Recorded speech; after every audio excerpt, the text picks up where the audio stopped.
দক্ষিণ শালমৰাৰ ফকীৰগঞ্জত চোৰৰ চাফাই অভিযান।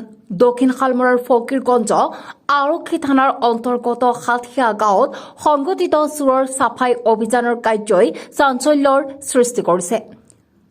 হামিদাবাদ কলেজৰ প্ৰবক্তা মতিউৰ ৰহমানৰ ঘৰত সংঘটিত হয় এই চুৰিকাণ্ড।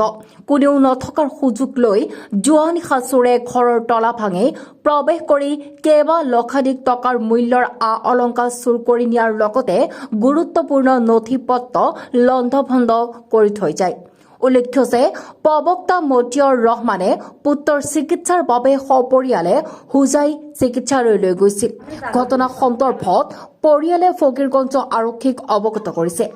আৰক্ষীয়ে অনুসন্ধান চলাই আছে যদিও এতিয়ালৈকে চোৰক আটক কৰিব পৰা নাই।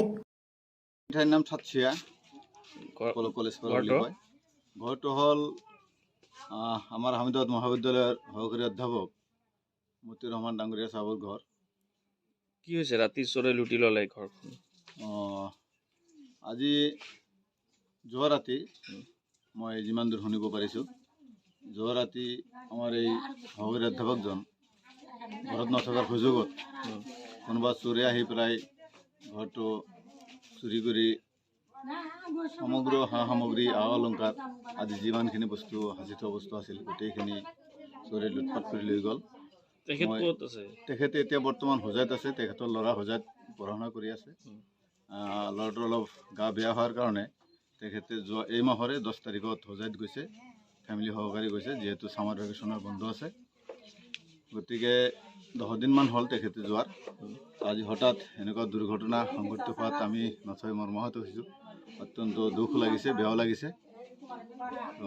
ইতিমধ্যে আৰক্ষীক খবৰ দিছেনে? ইতিমধ্যে আৰক্ষীক খবৰ দিয়াৰ কাৰণে তেখেতৰ ভাইটি অলৰেডি গৈছে থানাত আৰু খবৰ ইতিমধ্যে দিয়া হৈছে। এতিয়ালৈকে আৰক্ষী ইয়াত আহি উপস্থিত হোৱা নাই, হয়তো অলপ সময়তে আহি যাব। আপুনি যিহেতু অত্যন্ত ভাল এটা প্ৰশ্ন, কাৰণ আমি জনামতে পুলিচ আৰক্ষী বিষয়াৰ আণ্ডাৰত ভিলেজ ডিফেন্স পাৰ্টি অৰ্থাৎ VDP যাক বুলি আমি জানো, প্ৰত্যেকখন গাঁৱৰে VDP থাকে।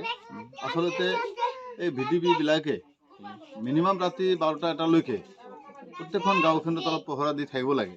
আজি যদি VDP বাহিনী তেওঁলোকে নিজৰ দায়িত্বটো যদি সুচাৰুৰূপে পালন কৰিলে হয়, কাৰণ আজি হয়তো এনেকুৱা ধৰণৰ ঘটনা নঘটিলে হয়। মোৰ এটা আইডিয়া। এইটো অঞ্চলত পূৰ্বে এনেকুৱা চুৰিকাণ্ড হৈছিল নেকি? চুৰিকাণ্ড বহুত আগত হৈছিলে, কিন্তু বৰ্তমান আমাৰ ইয়াত চুৰিকাণ্ড ইমান কম হয়। আজিকালি ইমান চোৰ নাই, কিন্তু আজিকালি আমি শুনামতে মোবাইল চোবাইল এইবিলাক অলপ হেৰাই যায়।